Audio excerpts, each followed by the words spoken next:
no, I'm glad friends. to do it, man. I'm glad we made this happen. Cool. Ready to jump on and everything. Yep.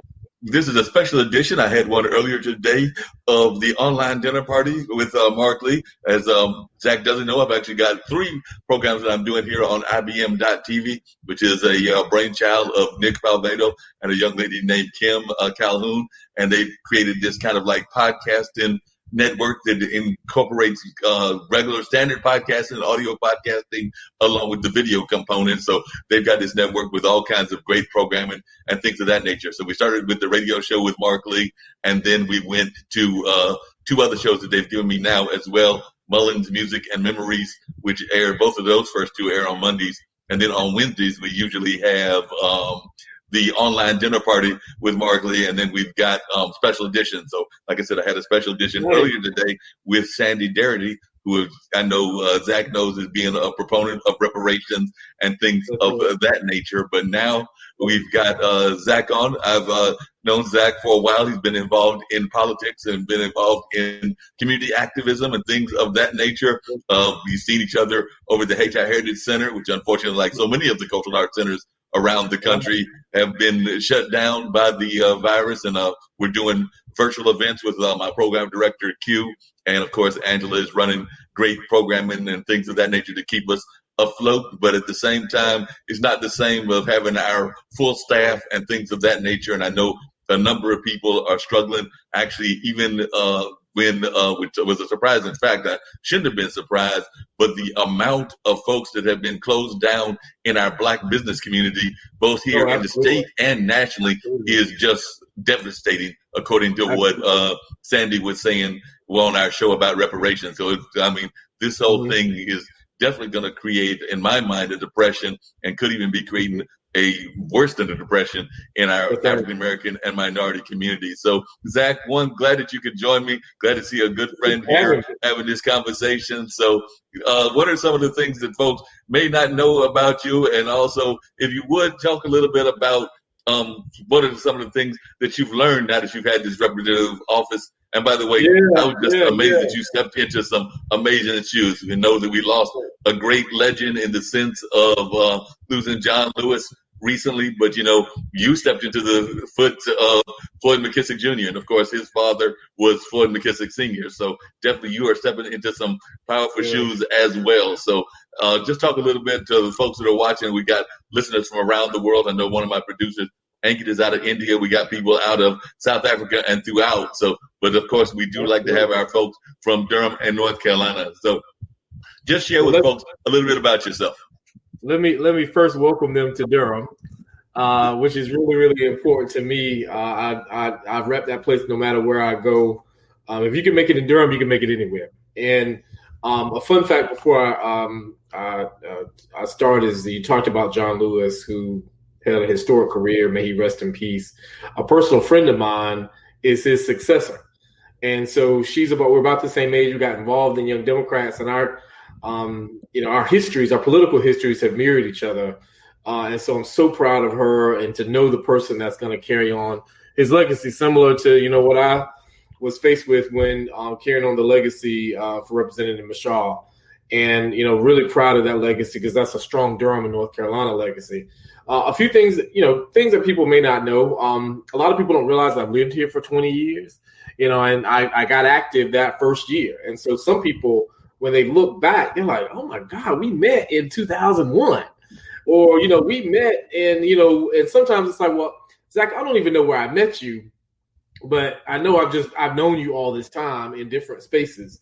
Quick things is, father of 3 boys, two little ones. They have autism. My wife, Tracy, and I, live in Durham and East Durham. I am a proud graduate of North Carolina Central University, go Eagles, Elizabeth City State University as well. Also, I work in development, fundraising, alumni engagement, which is, part of my passion. I am, someone who has, worked almost on every level, presidential, locally, I was a field director for David Price for a long time. I worked in the corporate and nonprofit space. And and I originally grew up in Eastern North Carolina, in a really small town of about 800 people. I graduated with about 39 of them, and moved here and had the opportunity to get engaged, and it was a paradise. You had Black elected leaders with a history of knowing who they are and what their rights were and how they could shape the world. And that's all I needed. And since I've had the opportunity of having both sort of state and national and local experience, going into the legislature, for me it was a little different because I was when I started working for David Price, I had also helped to co-found the Minority Caucus for the Young Democrats in North Carolina, so we could bring more people into the fold. I was on the convention floor when that young senator from Illinois gave his speech, and you knew that night he was going to be president of the United States. But at the same time, we were working to make sure that we could keep Democrats, in my opinion, my side of the aisle, elected and good, just people who believed in good government. And so I had a chance to meet a lot of people back in those early days, 15, 20 years ago, that have now all come back, and now they're working for their governors, they're working for presidentials, they're working and running for office and being elected themselves. And so while we were working to do and get all those people elected and get those good policy things passed, like the ACA, which I had the opportunity to work on. I worked for the Obama outfit here for a couple months during the passage of the ACA. And so when I got to the General Assembly, we had worked up to 2010 trying to get all this stuff going. And then in 2010, Republicans took over the General Assembly. And so then when I came back and was a state officer and started, making sure that we kept kept organizing and kept making sure that we were working really hard to get back in power, it meant a lot to be in the seat where you could help finally continue to shape that policy. And so it's really personal to me because in Durham, we have shades of liberalism, Right. Yes. But when you're in the General Assembly, it is that person on the other side of the aisle, even though I may like them, they have a very different view of the world. And it is opposed to, in many ways, public health and safety, like we see now with, the COVID-19 pandemic. They don't seem sensitive to the way that police and communities of color engage and interact. They don't seem to understand the health impacts on communities of color. And it's about politics more than it is about people. And so I'm here to finish the job that we started a long time ago. We got Governor Cooper back. We broke the supermajority, and now it's time for us to take the majority and do the things that that just makes sense for people. And I'm from Durham, go there to represent my people. But what Durham wants is what's best for North Carolina. Does that make sense? Because if North you mentioned your rural background and everything, and that you grew up in a small town. I actually also went to school in a small town. I was born here in Durham, born at Lincoln Hospital, but I was raised in a little town called Warrenton, where my folks had that in the late 70s. So I definitely know about small town living. Graduated from John Graham High School, which was actually the next to the last graduating class there, because then we were supposed to, I think, be the last graduating class, but it went, as you know, sometimes things happen in education 1 year past. So they merged it and it became what is now Warrenton High School. So, and it's been Warrenton High School ever since like around 81, 82, but we were supposed to have been one of the last classes, but didn't quite happen that way. And so I think it's, and I didn't know you from Warrenton. That's that means the McKissicks and all that stuff from way back when. And what really is at stake, for me is making sure that North Carolina, if we do right by all the things that I mentioned, that immediately helps people of color, and that's and when you're looking at something. Like we're looking at Black Lives Matter now. So people will say to you, well, all lives matter. Well, that's true. We all know that. But right now, Black lives are, in danger and need a direct focus. Does that make sense? And so as we start to, to think about how we can do better by our marginalized communities, everybody's going to benefit, and so paying $15. If you pay people $15, guess what they're going to do, Mark? Yeah, they're going to do better. They're going to spend some of that money in our economy, which we know we need to have more of our money spent in our economy. And two, they're going to do better with themselves. They'll be able to pay their rent at a regular rate if they're getting kind of good wages. They'll be able to have food on the table, things of that nature. So definitely that's what a lot of things are needed. I was actually surprised at some of the reactions folks have had against, you mentioned Governor Cooper, against some of the things Governor Cooper is even doing with what's going on with the pandemic. I think that he's done a great job and things of that nature. I had no problem with us staying in phase 2, which I know we're in now for another 5 weeks. But I do know that there are folks that have been complaining about that. They've been complaining that it's going too slow or that it's not being opened fast enough. I guess that's the best way to put it, that it's not being opened fast enough. And to me, that makes no sense. But I was just wondering, for those that are watching that might be on that side of the aisle, what is your argument that we're going at the right pace, or that, if anything, we need to be more cautious? Yeah, no. And the thing about it is my heart goes out to anyone who owns a business, bar, gym, a restaurant that's struggling, something that, you didn't, you woke up one day and all of a sudden this pandemic hit and no one knew how to interact or engage it. And they ended up, being a part of an economy, much like the hotel industry, where, you bring a lot of people together, and that's your business model.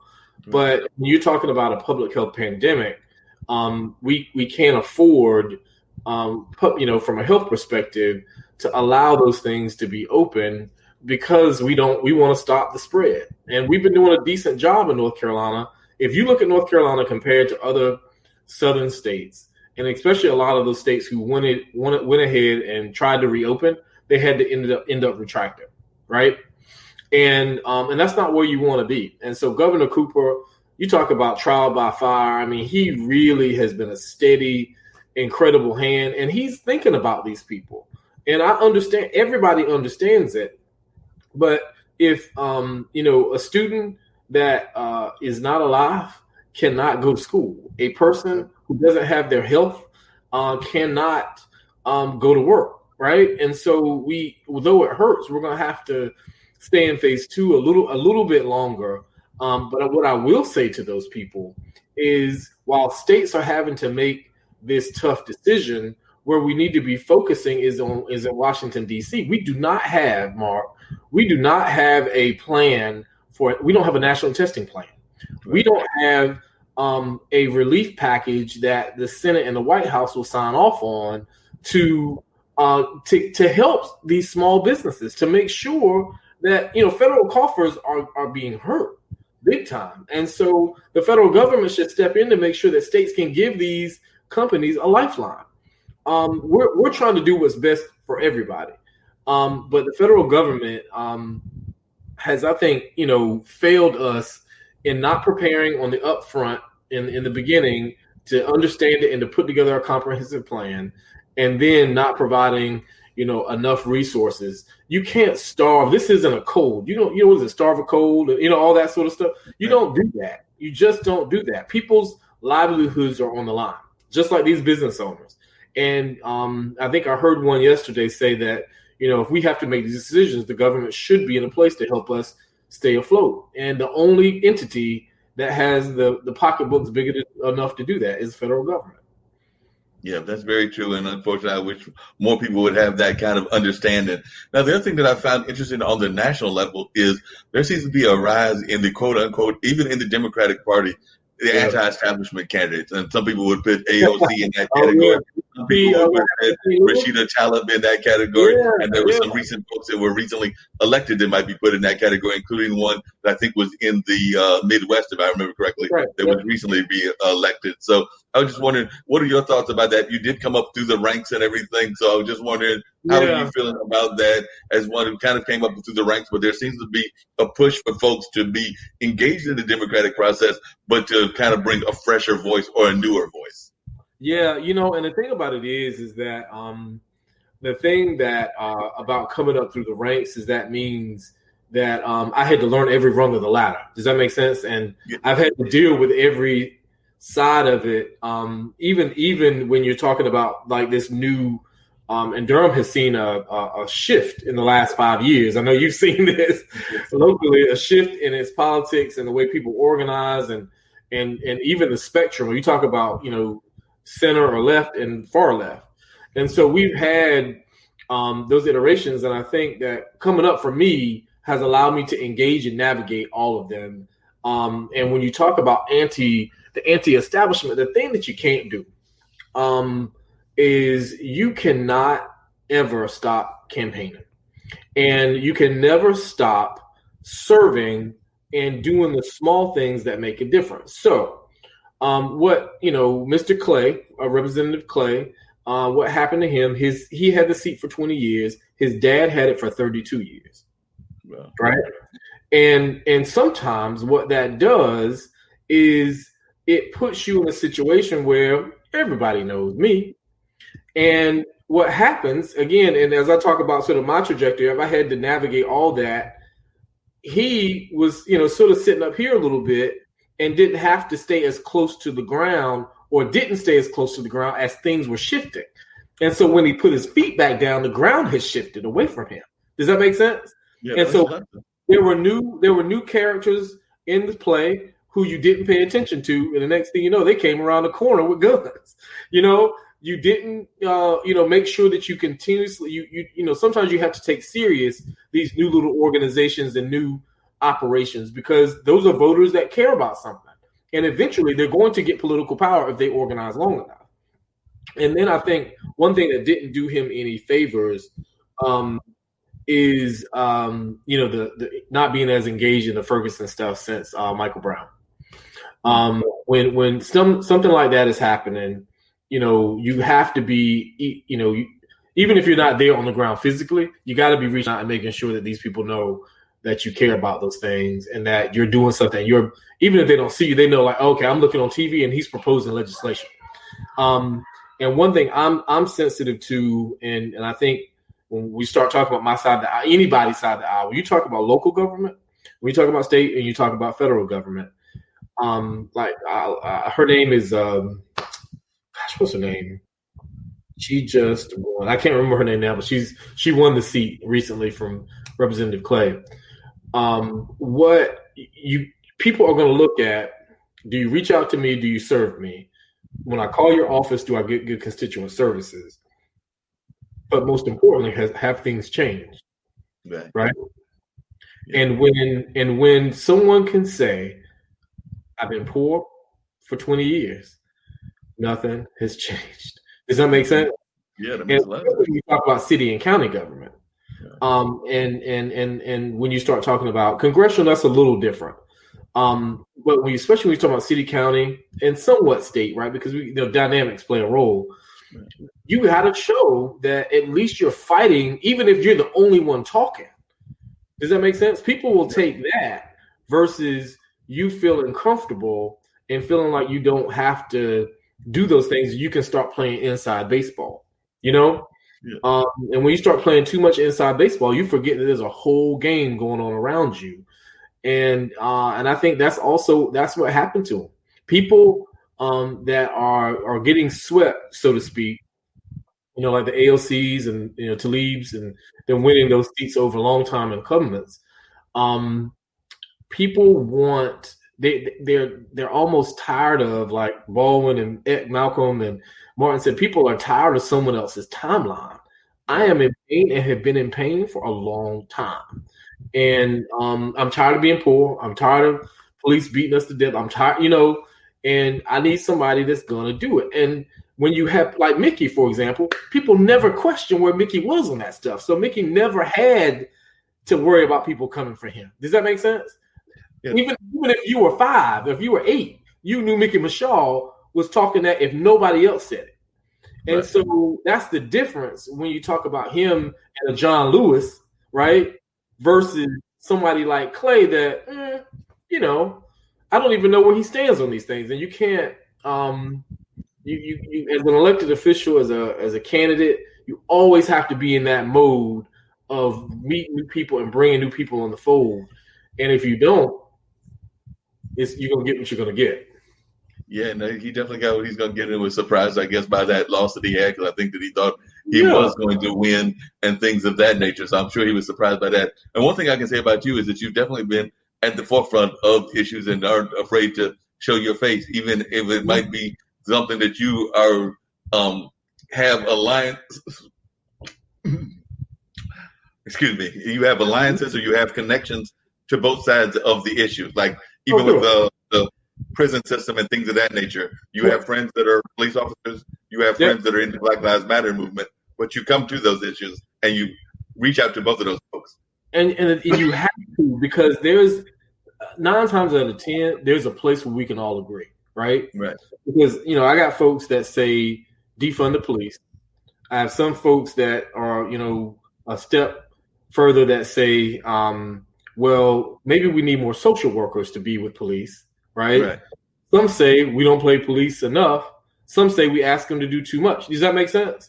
And all of that is true. Right. And so I think that you sometimes have to be in a place where you can hear what everybody is saying and then bring the best solutions to the table. That's what I think good representation is, right? Because as I get funneled into different conversations, the best case is that we know, and even when people say defund, there's a very few people that actually mean abolish. Does that make sense? Yeah. Very few.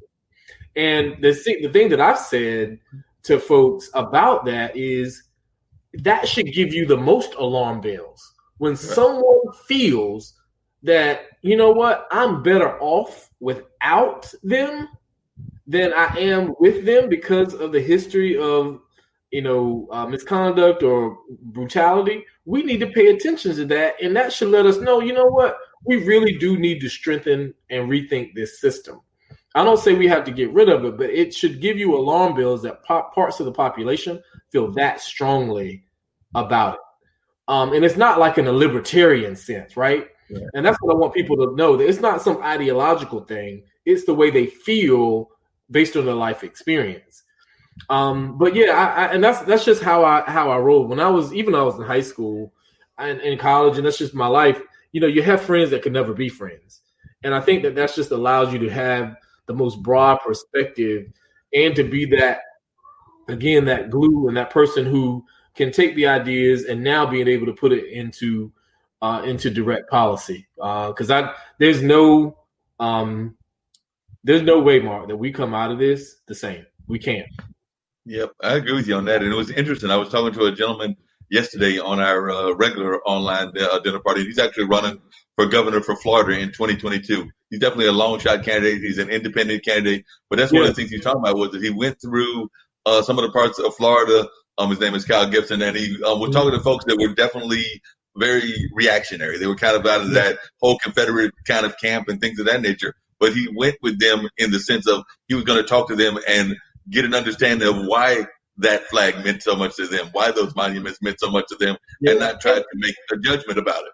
Yeah, and the thing about it is that, when you start thinking about why it does, think about this. If somebody told you the history of your family, and the only thing they kept telling you was your great-granddaddy Jack was a hero. He fought for our values, and that gets passed down, and that gets passed down, and that gets passed down, that's the only thing you know. You don't know it started with a lie. Nobody told you that part. Does that make sense? Yeah. Nobody told you that even if your family thought they were fighting for the right thing, the top 1%, the slave owners, knew it was about slavery. Whether they told you states' rights and northern aggression, but they knew, and they lied to everybody saying, does that make sense? When they knew they just wanted to expand slavery and keep slavery where it was. And so James Baldwin, I'm a huge James Baldwin fan. He just had a birthday, by the way. Right. And he speaks so eloquently about how the lie of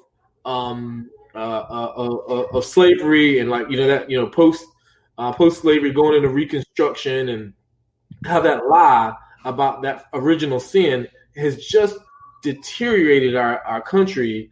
And we're getting closer every day to mending that. We got a long way to go, but the lie has just hurt folks that, especially those who believe in the Confederacy and those, and it's really hurt whiteness overall, because you got to ask yourself, even apart from that, you got to ask yourself, why did they need slaves? Why couldn't they do their own work, right?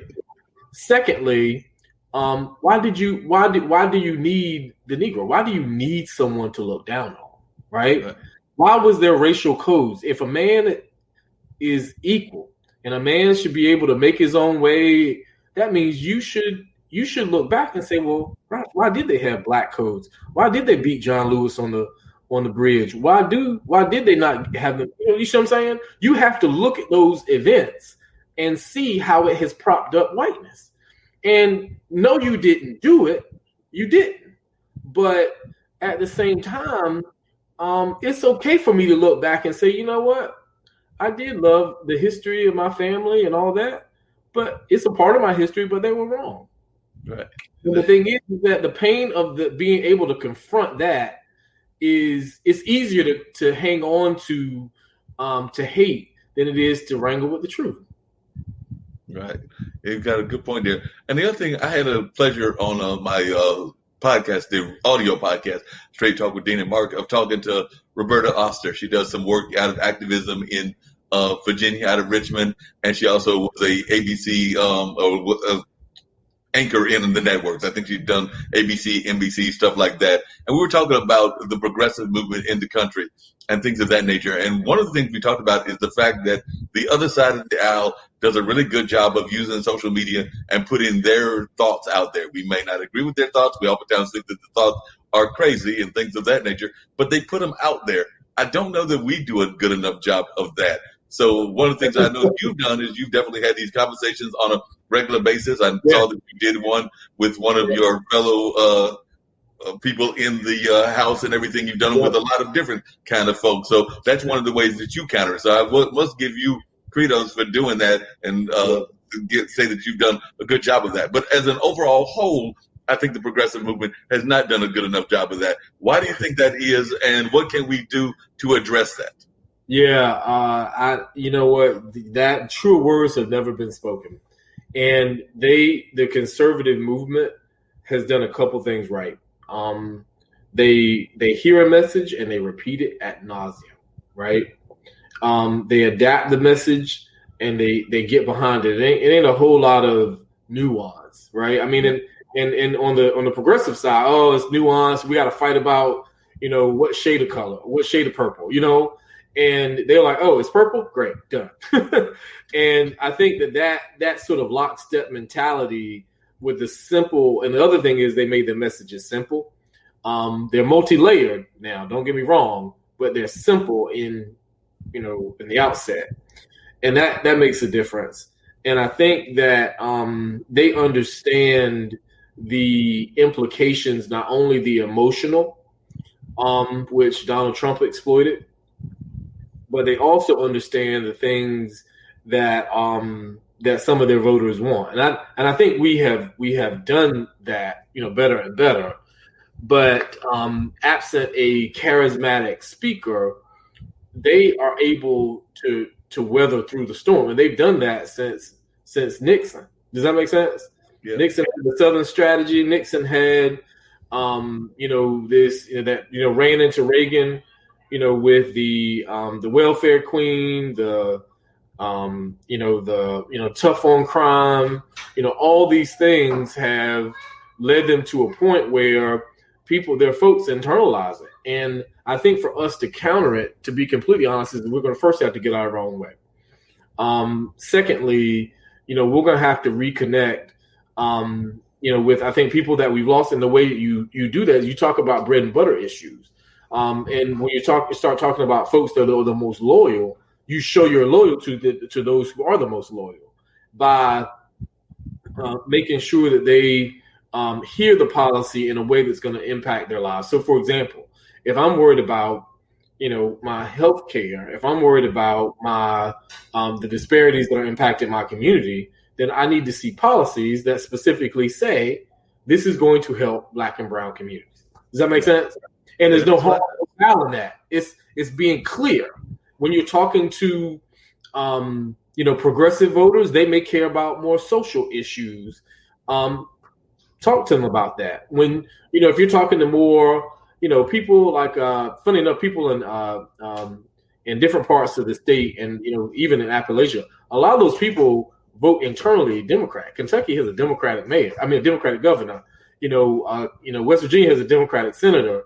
But when you talk bread and butter table issues. Does that make sense? Which is when you start talking about $15 an hour, good education, and Medicaid expansion, which Missouri just passed, along with a few other red states, that speaks to me. Because guess what? Those poor rural communities understand what that means to their life. You see what I'm saying? And so if you follow my thread, that's what it boils down to. It's speaking specifically to the communities in the way that does. And don't worry about how it's going to tick one off. You talk to me, right? Yeah. It needs to be one-on-one. And I think the other thing that that we, and it has to be tailored, which means we're going to have to get out of this nationalized way of thinking through our progressive movement. Ideas may come progressively, but the way that we communicate them to our people is going to have to be there. And I think we're going to have to do a much better job, which we always do, is on the direct contact. We're going to have to strengthen that because people need, and it needs to be year round. And that's something that I've seen change over time. And that's something that's why you see the way that I act as an elected official, because I don't want anybody to ever say, nah, he only comes around election time. I'd never forget hearing that in 2004. And I said, if I ever got into a place, I would not be that kind of person. And so I think that that's really what they have to do is, you break it down, you make it simple, and you tie the policy directly to their lives. Don't try to get into all this nuanced talk about, the world and, and all that stuff. People that need it now. Does that make sense? They don't have time for that to talk them to death. Yeah, that makes a lot of sense. What was it like in your mind following in that legacy of Representative Mashal and things of that nature? What does it mean to, I think you still have regular conversations when you can with Representative Mashal, but definitely what does that mean to be following his legacy, and what kind of role does he play even in your career now that you're sitting in the seat that he held for so long? Yeah, he's the ultimate roadmap. Because the thing that you have to do is when you think about, what you're not hearing, right? What voices are not being at the table, what issues are not being raised, his, guidance is along the lines that he said it the other day when I said, well, what would you say to these new protesters? He said, the hottest places in hell are reserved for those who sit in a neutral place in the face of a moral crisis. And you see what I'm saying? And so he never wavers on, if there's something that you see that's wrong, you have to say something. And I think that, that has sort of led me to, I'm working across the aisle, right? Of course. But when it comes to the things that I'm not going to budge on, people know I'm not, he and I have in common education, right? Education, HBCUs in North Carolina Central, and, making sure that they're always at the table and being clear when they're not. The other thing is voting rights. That's a legacy that from him specifically that I had in my gut. But, when you walk into his, you get that honestly, and, you want to lead on it because, every people having the access to the franchise is the equalizer. And so when you have somebody that directly fought for it alongside John Lewis and King, and believes that you can carry that thing forward, that's probably where I've had the most success in the General Assembly so far, is in voting rights, and being involved and engaged in that conversation. So not his direct and his indirect have led, but he's always open to my calls and having a conversation, just because they're, one thing I learned when I got there is Mickey, we know Mickey was a big deal, but when you go to the General Assembly, you realize, no, Mickey was a big deal. I'll never forget my first appropriations meeting, and which he was senior appropriations chair. And I looked around the room and I had the budget in my hand. And I was like, Mickey, you were over all this? And he was like, yeah, that was all me, man. $24 billion budget. I was like, man. Wow. And when you think about that, it humbles you, because then it gives you, boy, I got a long way to go. But it lets you know that you have a resource that many people don't have. I gave him he came to my office when I first got elected, and I made sure I got an extra budget for him.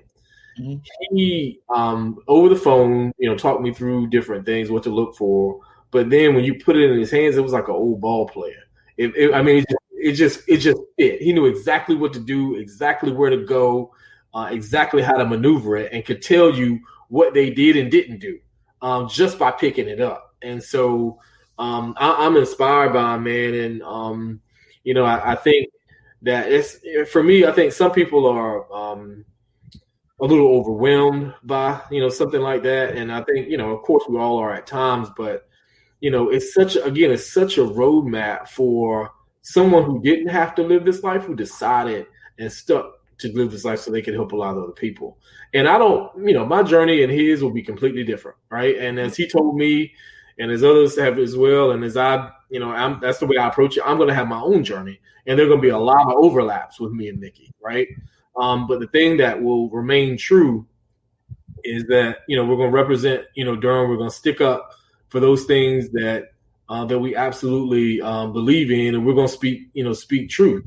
Because again, like him, I could live a different life with, as it relates to being a little bit more middle of the road. But as he said, in the face of crises, somebody's gotta say something. Somebody's gotta call out and have these conversations with corporations about, how are you spending money with Black folks? How are you hiring? What is your pipeline? When you talk about state government, like, what can we do to make sure that we get more Black general and Black and brown general contractors? How are Black and brown businesses getting access to capital? Does that make sense? Yeah. Like, well, why don't we have more Black and brown teachers in our classroom? Like, it's like you start to, when you start to think about it, and when you have that frame of reference similar to his, not only is it who I am, but when you have somebody that has given you that sort of charge of when you see crises, and then it's funny enough, it's like getting, how you get your car and then you start seeing other cars like yours on the road. Yeah. Like, you start to realize, damn, it is a lot of crises out here, and I can't boil the ocean, but I can sure enough speak up about these ones that I know something about. And so he's had an enormous impact, and I'm just glad that he's always, there to talk, and will always give advice. Sometimes without wanting or not, but hey, I'll take it as long as he's speaking. And who were some of your other idols in terms of your political career and your political trajectory? So, who were some of your other idols other than Representative Mashal, who you're definitely separate into? I'm glad you said that, because one of the things is that we've known each other for about 10 or 12 years. But when I got started, it's a host of people. My first start with my grandmother. My grandmother, she served on the school board for a short time. After she taught for 30 years, and served on the school board for a short amount of time. And she was always, and I didn't know what that meant when I was in high school. But what I always knew is that she was always out. She was always helping people, right? She was always in the mix, trying to make things happen. And then, of course, inspired, my mother and dad, they were separate, but still had equal, good impact. I had, my first interaction with a, Black male professional. I was probably about ninth grade. He made a huge difference in my life, and made sure that, all right, this is where I want to go. I'll figure the rest out later. I had, especially in politics, folks all around, Brad Thompson, people that used to work for Hunt, old school elected officials, Ralph Camp, those kinds of, people that when I was doing the stuff statewide, it was me and another guy moving around, and they, were kind enough to speak to me. Judge Wynn, who's on the Fourth Circuit. Right. Now, little old ladies from different parts of the state who just, invite me out to speak. And these were black, white, purple, and brown. But one person that was huge in my transition from here to there, even more so than Representative Michaud, was Representative Hall, Secretary Hall. Yeah. I ran his first campaign for State House in 2006, and we stayed close ever since then. And I mean, I helped him, he helped me. We, let me know how the General Assembly was.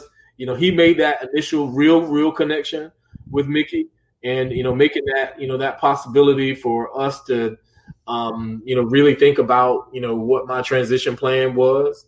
And of course, it's all Mickey's decision, right? I didn't even know when he was going to announce that he was retiring, but Mickey, Larry was really there to make sure that that he guided me so that I could be ready when it was time.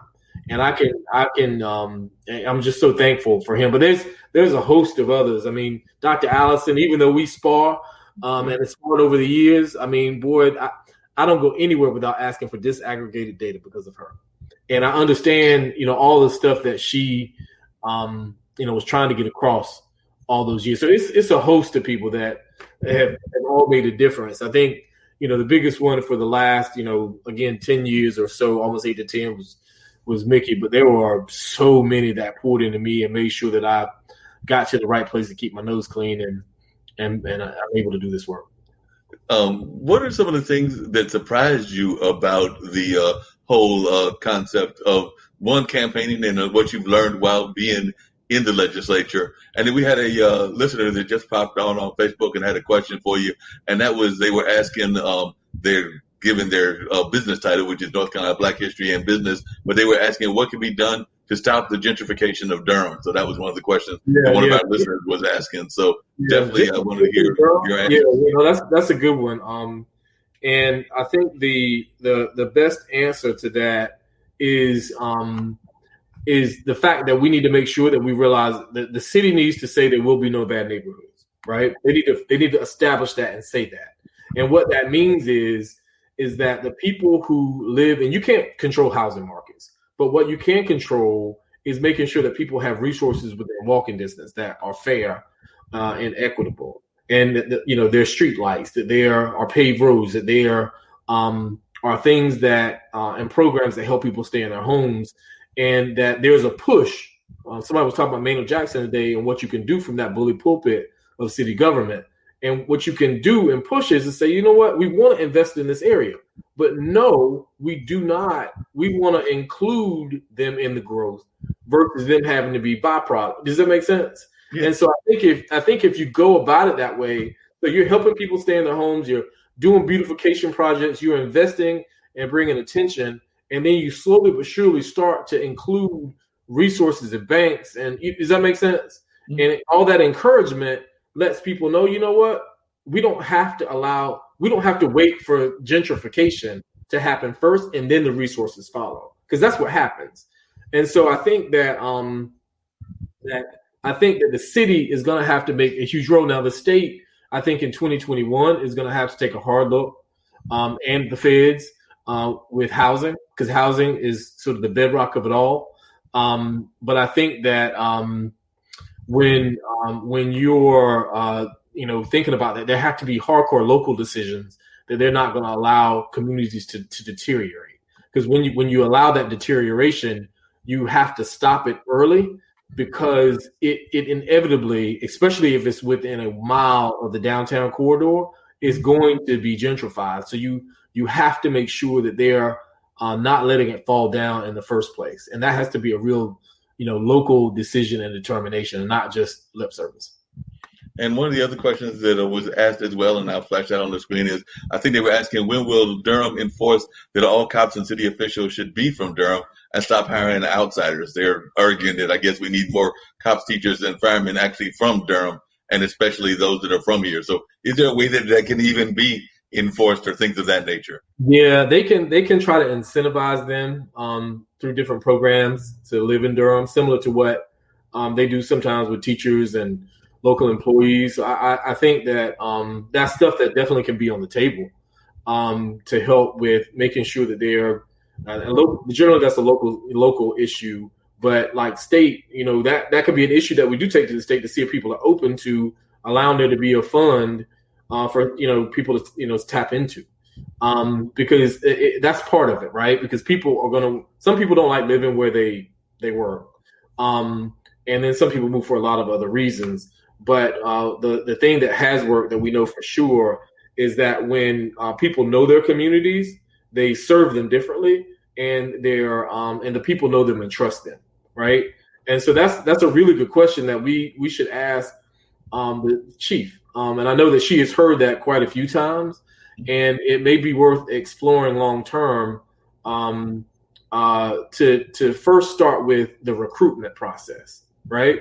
How many first are they doing their job to the point where people aspire, right? To which a lot of our Durham officers are, but are they doing it and building that trust that people like, I see you and I want to be you, right? That's the first thing.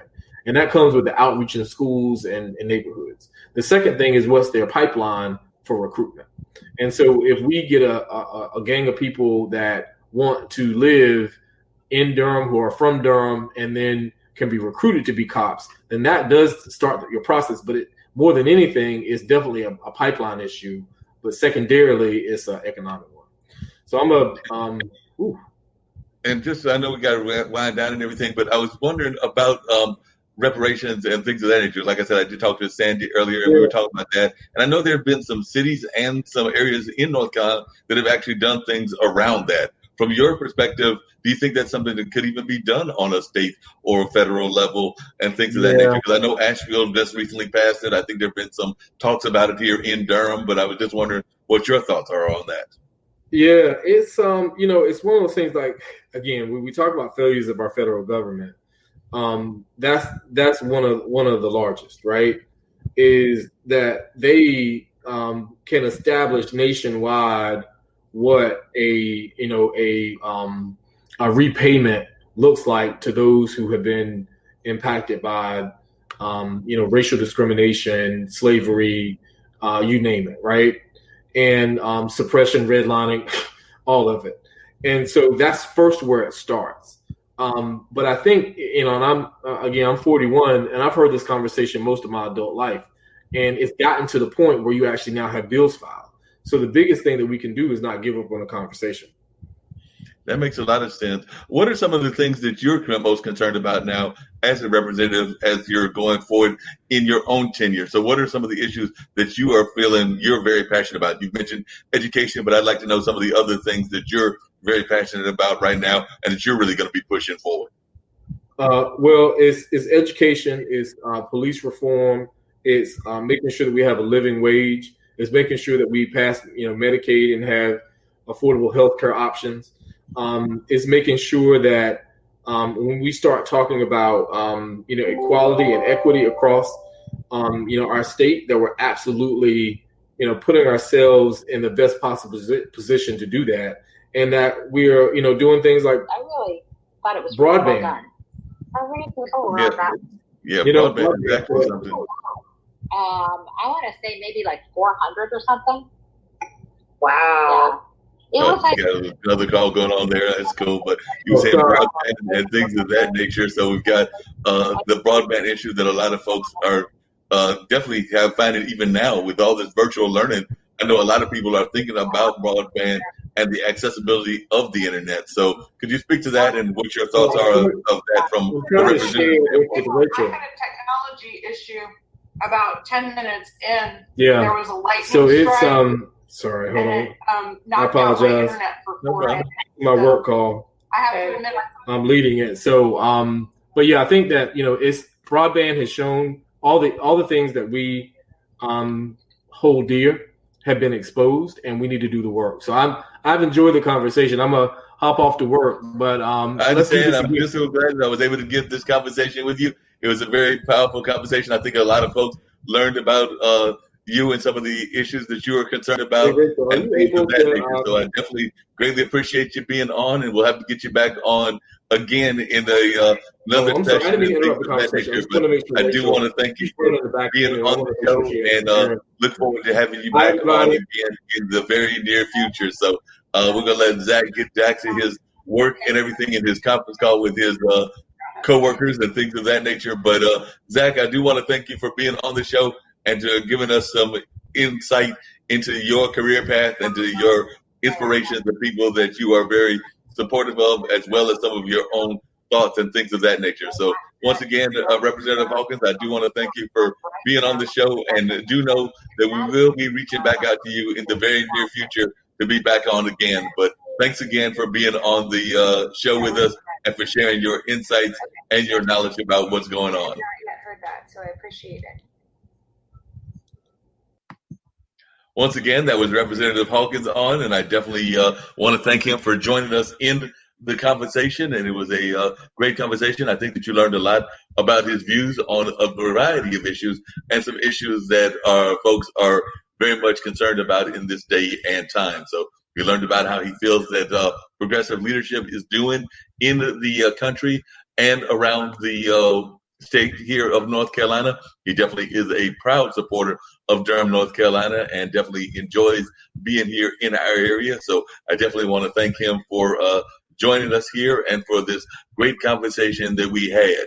Don't forget that if you're interested in being a guest here on the show, it is the online dinner party with Marc Lee. That's the one that we usually do on Wednesday. This was a special edition that we did with Representative Zack Hawkins. So definitely look forward to having more conversations with Representative Zack Hawkins and him sharing even more about what he is about and some of the things that he is involved in. So do keep that in mind, that is something that we're going to have, is more of these kinds of great conversations. So we did talk to him about some of the things that he had going on and some of his concerns, and everything from prison reform to housing to things of that nature. So he was a great guest, and I definitely look forward to his being on the show. We've been trying to arrange it for a while, and then we finally got him on. So it was great having this conversation with him, and him even talking about following in the footsteps of some other great legacy people, whether that's Mickey Mishaw, who I also know, or that was following in the footsteps of John Lewis, who appeared once at the HI Heritage Center not that long ago. And I was actually had the privilege of being there when he made that appearance. So definitely want to thank Representative Hawkins for joining us on this particular special edition of the online dinner party. Don't forget that we have all kinds of great programming on a regular basis. So on Friday, we'll have Financial Friday. That'll be coming your way on this Friday on IBM.TV. And on Saturday, we have two great shows. We have Plant a Seed with Tish, and she definitely does some great conversations about ways that we can develop and treat ourselves. And, it's a very holistic kind of approach to her living and things. So she's had a person that talked about the warrior spirit. She's had like some folks that come out of like that mindfulness kind of background and things of that nature. So it was a very rich discussion that we've had in the past on her show, and I'm expecting another rich discussion on this coming Saturday on her show at 1 o'clock.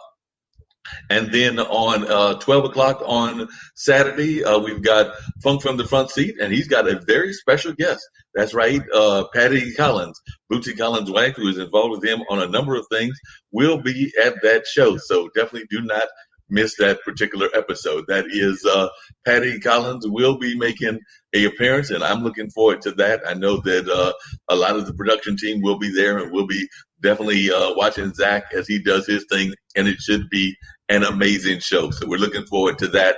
And then, of course, we've got the other show that he does on Sunday at noon. So that is Funk with Zack. So we're looking forward to his being having some other amazing guests on that show, because he's had some great conversations about the music industry, about funk music in particular, and about a number of other things. So definitely we are looking forward to that particular conversation, and we want you to join us at IBM.TV when that happens. It should be some great conversation and a great discussion. So definitely do keep that in mind, that there are some amazing guests that happen here on a regular basis. So I do want to thank folks like Oman Checkmate Hudson for joining us, or Oren Checkmate Hudson, and Veronica James, because I do see that they popped in and were giving their thumbs up to this great program and the conversation that we were having. And I also want to thank the folks from Facebook at North Carolina Black History